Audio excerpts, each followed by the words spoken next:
Nuestra invitada de hoy en los micrófonos de la SER es Pilar Sánchez Vicente, licenciada en Geografía e Historia, archivera del Tribunal Superior de Justicia de Asturias, escritora, como decíamos, y La diosa contra Roma, Mujeres errantes y La muerte es mía son sus obras publicadas con Editorial Roca, así como La hija de las mareas, novela de la que vamos a hablar hoy.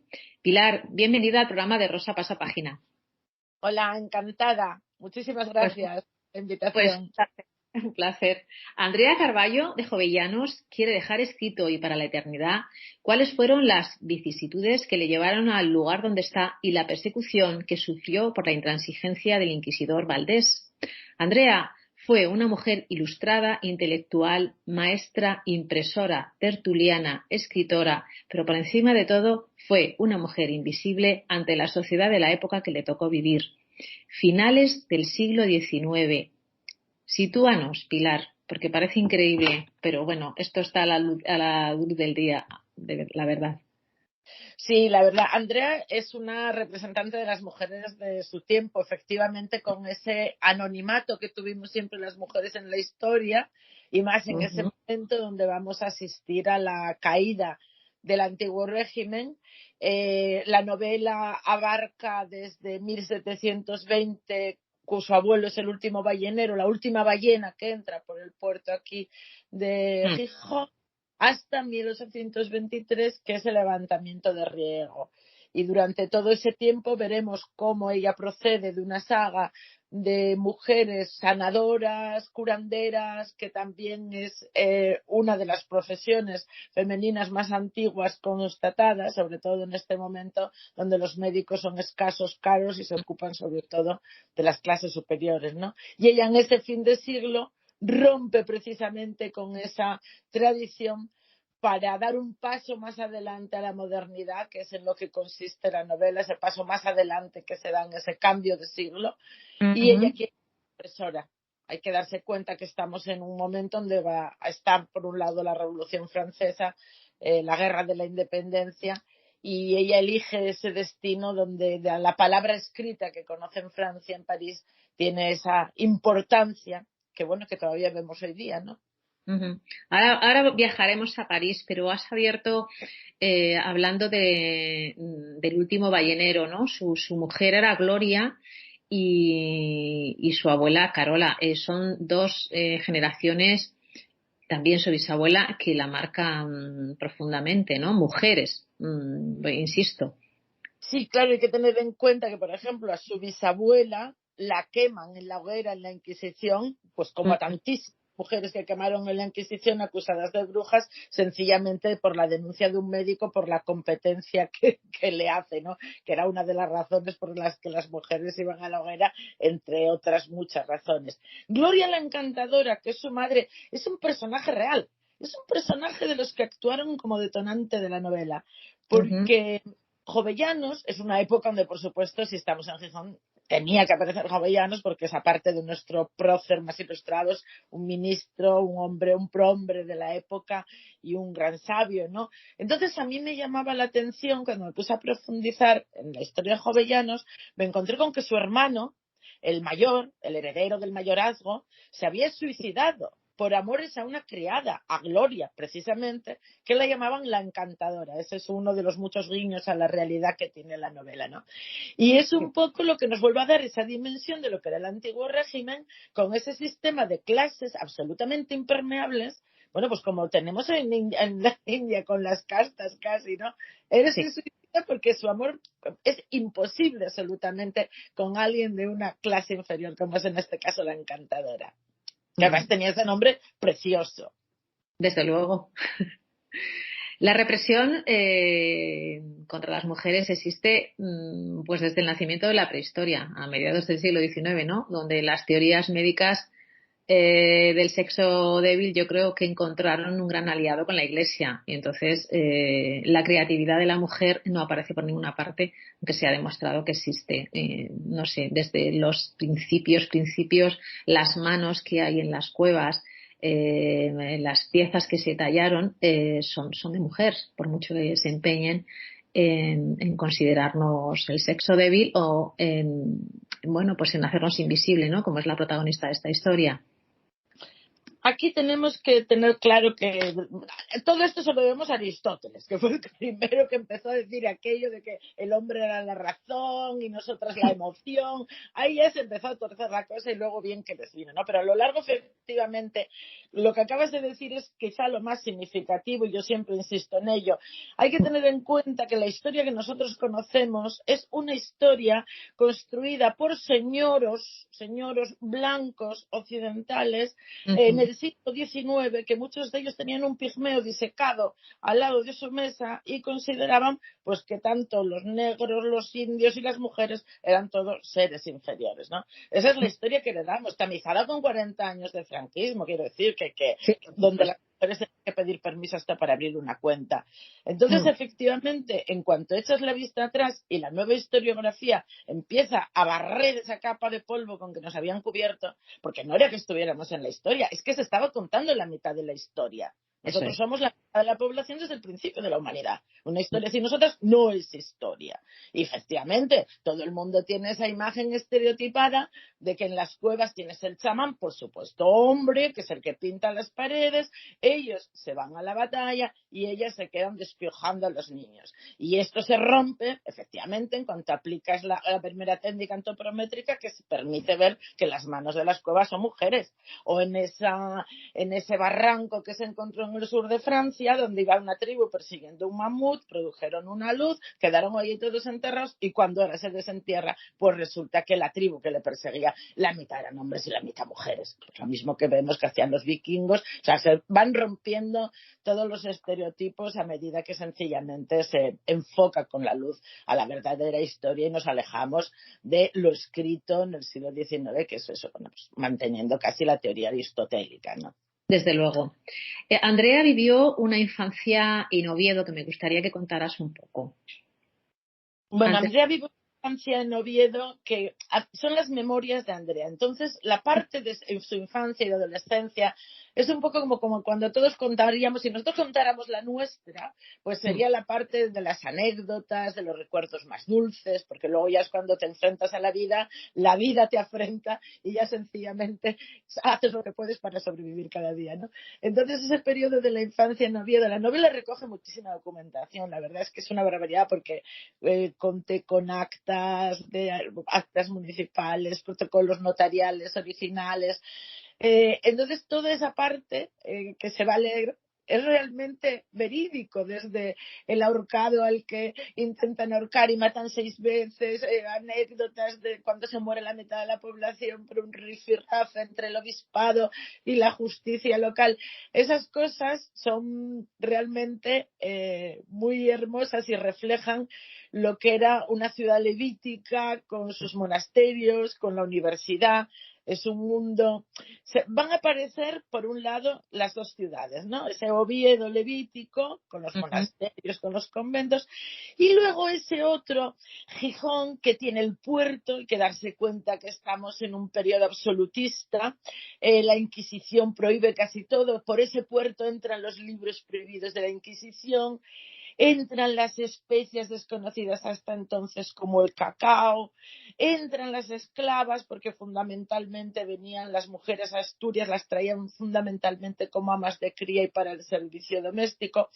Son dos ciudades absolutamente distintas, cada una con una vida muy diferenciada y que se va todo al traste luego ya con la guerra de la independencia, ¿no? Ahí donde realmente la guerra de la independencia siempre parece que estudiamos que era Curro Jiménez y Despeñaperros, pero bueno, en Asturias, que fue donde además se fundó la primera Junta Suprema de todas las que luego habría por España, pues bueno, la verdad es que fueron peleas encarnizadas, fueron un par de años salvajes que yo creo que quedan bastante bien reflejados también, y dan una idea bastante cabal de la destrucción que se puso de todo, porque fue destrucción física y destrucción del sistema. Ay, sí que voló por los aires, no solo nuestra ciudad, sino el propio antiguo régimen, porque claro, ahí ya estaba el gobierno de José I Bonaparte, en las juntas por otro lado, dentro de las juntas ya conservadores, absolutistas, liberales,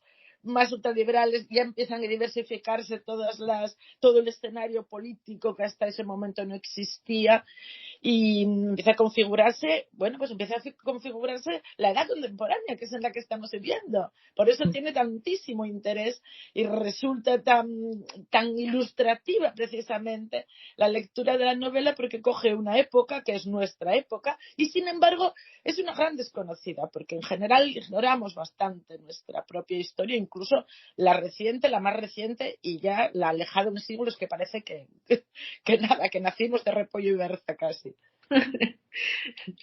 Andrea, bueno, has hablado de la Revolución Francesa. Ella vive unos años en París y aparte se encuentra en unos círculos literarios muy selectos, ¿no?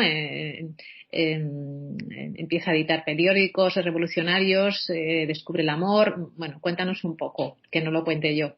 No vamos a hacer spoiler, pero bueno, No. llega un momento en que ella, como toda joven, pues a los 13 años se le plantea o el matrimonio o, como decía ella, un monacato, puta o casada, ¿no? Y entonces, bueno, es una mujer que tiene otras ambiciones, tiene la suerte de haber tenido un abuelastro que es un francés, Bertrand, que es un personaje maravilloso, un médico, que le regala su primer diccionario, su primera enciclopedia, y es de cría ya, y es una mujer con una inquietud literaria, con una inquietud vital, fundamentalmente, y se va a Francia. Por eso digo que a partir de ese momento, aunque ella siempre cuenta en primera persona, a partir del momento en que llega a Francia, la novela adquiere otra intensidad, porque tiene esa intensidad de los 20, de los 30 años, donde realmente vives la vida que realmente te crees que puedes cambiar el mundo, ¿no?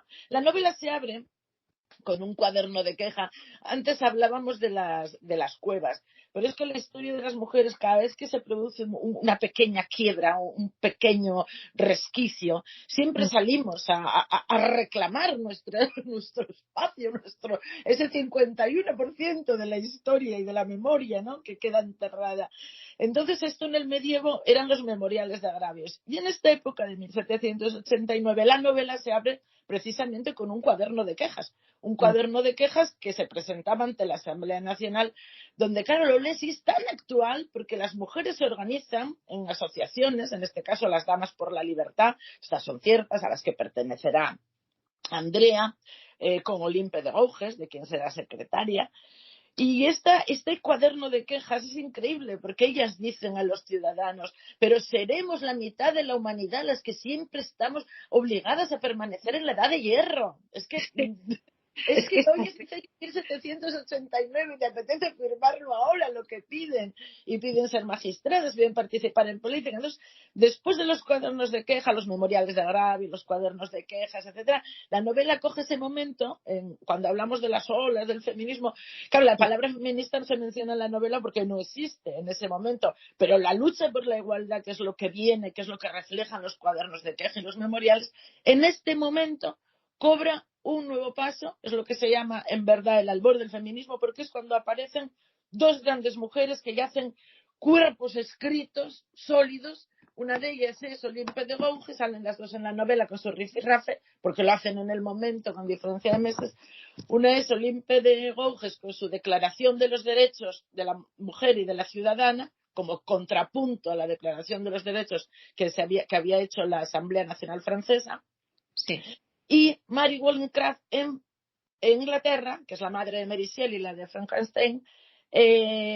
Mary Wollstonecraft publica la Vindicación de los Derechos de la Mujer y de la Ciudadana. Y claro, ella dice: las mujeres solo deben doblegarse a la autoridad de la razón, en lugar de ser las esclavas de la opinión de los varones, ¿no? Escriben ya unos corpus, pero unos cuerpos extensos, donde denuncian ya la situación, sobre todo, es en lo que ambas coinciden, es la guerra en ese momento, el acceso a la educación. El acceso a la educación y a la enseñanza pública, que las mujeres puedan acceder en igualdad. Luego ya lo que consideramos, por cerrar el tema, ya viene lo que sería la primera ola del feminismo, que serían las sufragistas ya, ¿no?, finales del 19, principios del 20, que claro, estas son las que ya, hartas de palabrería y una vez conseguido el acceso a la educación, piden el derecho al voto y se tiran a los pies de los caballos, ponen bombas etcétera, etcétera. Luego ya llegaría la segunda ola, etcétera, etcétera. Pero bueno, esta novela lo que recoge es ese primer momento, los previos, ¿no? Los previos a toda esa explosión que va a traer consigo el siglo XIX.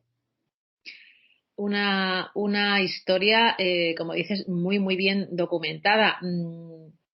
Yo siempre tengo la sensación o tengo, no sé, me emociona pensar cuando un autor se está documentando para una obra, sobre todo cuando hay historia en ella, cuánto descubres, cuánto te guardas y cuánto te sorprende alegremente, ¿no? Me imagino que tú durante tu investigación te has sentido de estas tres formas que te cuento.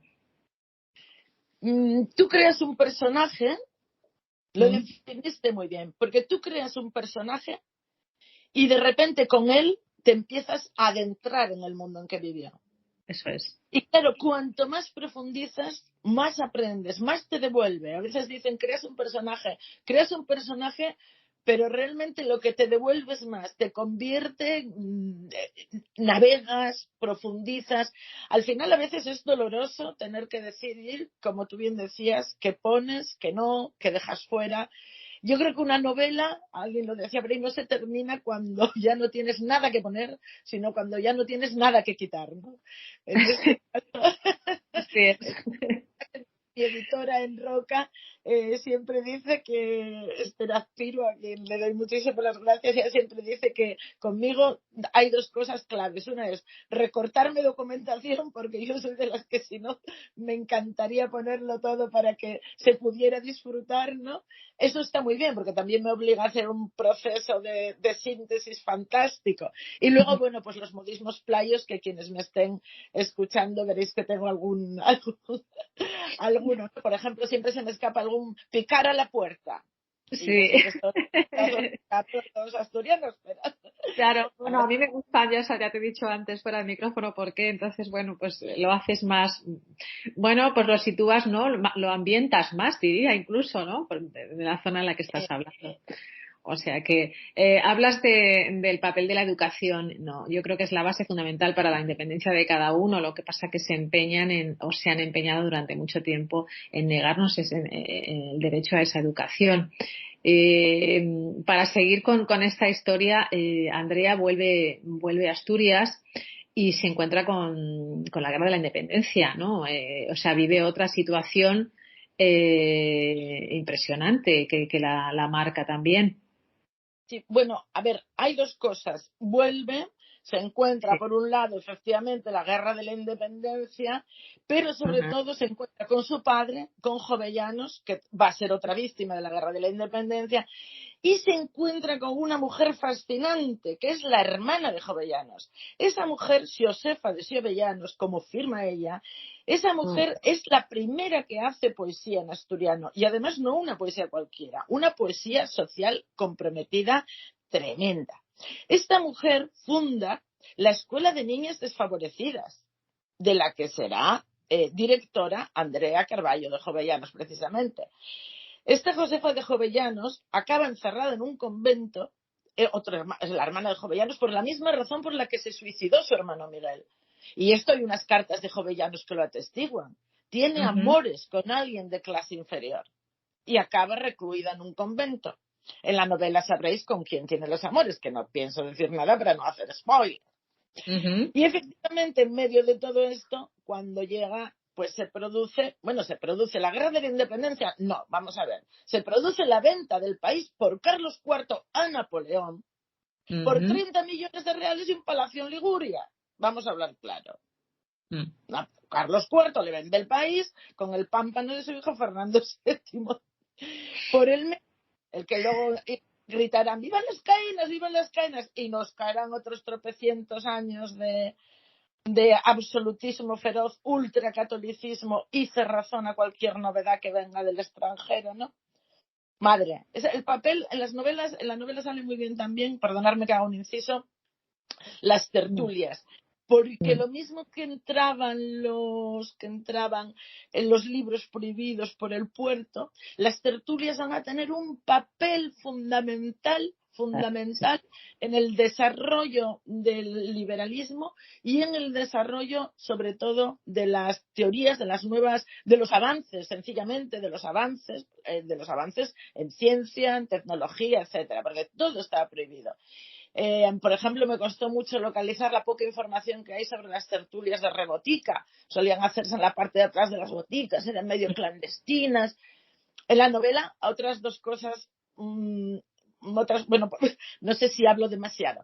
En la novela hay otras cosas que me gustaría dentro de este ámbito de la medicina. Tiene toda la farmacopea de la época, por supuesto, y que se basaba sobre todo en plantas y en hierbas, pero también hay píldoras y eso. Pero la novela recoge dos momentos, dos hechos, dos descubrimientos en este momento que van a cambiar la medicina y que cuando los digas van a sonar, vas a decir, bueno, ¿de verdad también hay? Pues sí, también. Uno de ellos es la escayola, que salvará tantas vidas. Y además ir a Oxford, uno de los viajes de Andrés era Oxford, Sí. y descubrirán la escayola y el movimiento, la variolación. Por primera vez se prueban las vacunas y los antivacunas tendrán un papel también fundamental en la novela y en la vida de Andrea. Todo esto era antes de la pandemia. Sí, seguimos con los negacionistas, los antivacunas, los que se ponen la vacuna. Es tan actual todo que te da de verdad. Pues acabamos con el principio, y el principio es ¿por qué decides escribir esta historia? Bueno, en realidad es la precuela de Mujeres Errantes, porque Mujeres Errantes es la historia de Cimadilla, de las pescaderas del siglo XX, ¿no? Y hice muchas rutas literarias, muchas visitas guiadas por Cimavilla, porque Gijón ahora tú lo ves así extenso, pero era como Mont Saint-Michel en esos años. Cuando subía la maleta estaba reducido hasta Jovellanos, es solamente lo que era Cimavilla, la ciudad, ¿no? Entonces, al hacer esas visitas guiadas me di cuenta de que nos faltaba precisamente la novela de los palacios. De esos palacios, el Palacio de Valdés, el Palacio de Jovellanos, el Palacio de Revillagigedo, el Marqués de Revillagigedo, que es el palacio que se ve allí donde la estatua de Pelayo, quien llega a Cimavilla, a los Jardines de la Reina. Bueno, pues este fue un hombre que hizo su fortuna en este momento con los esclavos, que se construyó la rambla delante de su palacio para que quien llegara a aquel puerto por allí desembarcaran sus mercancías y la gente que llegara. Ese momento histórico, que es lo que digo, que luego ya con la guerra de la independencia quedó prácticamente toda la ciudad destruida, pero eso es un momento rico y boyante, y ahí fue donde realmente esa época es la que me apeteció partir de ese escenario para situar esta historia. Me pareció que esa historia faltaba por contar, y luego pues como siempre yo creé a Andrea, y Andrea pues nació en Oviedo, se fue a París, a Oxford, volvió y yo detrás de ella. Y espero que los lectores también. Pues la verdad es que, Pilar, la pasión con la que hablas es la misma con la que escribes. O sea, te tiene que gustar mucho lo que cuentas, y lo que te decía antes, descubrir cosas debe ser apasionante, y luego llevarlo de la mano de Andrea o ella a ti, porque a veces es al revés, ¿no? Efectivamente. Pues un placer, Pilar, por esta hija de las mareas, y un placer escucharte. Pues nada, muchas gracias. Yo solamente os digo para cerrar que escribo como hablo, pero limpino, ¿eh? Limpino. Dinos. Limpino y corregido. Pero sí, es una novela que pese a ser histórica, nadie tenga miedo, que no se le va a hacer en nada ardua. La va a disfrutar. Y una cosa muy importante, lo vengo diciendo desde hace mucho tiempo a los autores, que creo que es la mejor forma de acercar la historia y de contarla y de que se aprenda, novelándola. Yo creo que es la forma más atractiva, voy a decir más divertida, sin que esto se piense en que es un divertimento, pero creo que es la mejor forma de conocer la historia. Temprún decía que la historia se conocía en las novelas, no en los libros de texto, pero que ahora que encima somos todos seres biónicos, que vamos con el móvil permanentemente en la mano, ¿qué hay mejor que de repente decir, Josefa Mar, este personaje existió? Ay, pero ¿qué me dices de este sitio? Existió. Entrar y mirar. Abres puertas a la imaginación y al conocimiento, a nada que los lectores tengan un mínimo de curiosidad. Es verdad, y lo descubres en el momento, no después que se te olvida o ya lo haré. Así Claro, que necesitamos sí, venir a casa, la enciclopedia, eso es, esperar que nos llegue el suplemento de la enciclopedia Espasa. Ya es es todo muy verdad. sencillo. Pues muchísimas gracias, como te decía, y un placer y un abrazo muy fuerte. Pues un abrazo, muchísimas gracias y un beso enorme para ti, para nuestros oyentes y para todos mis lectores. Muchas gracias. Gracias, Pilar, gracias.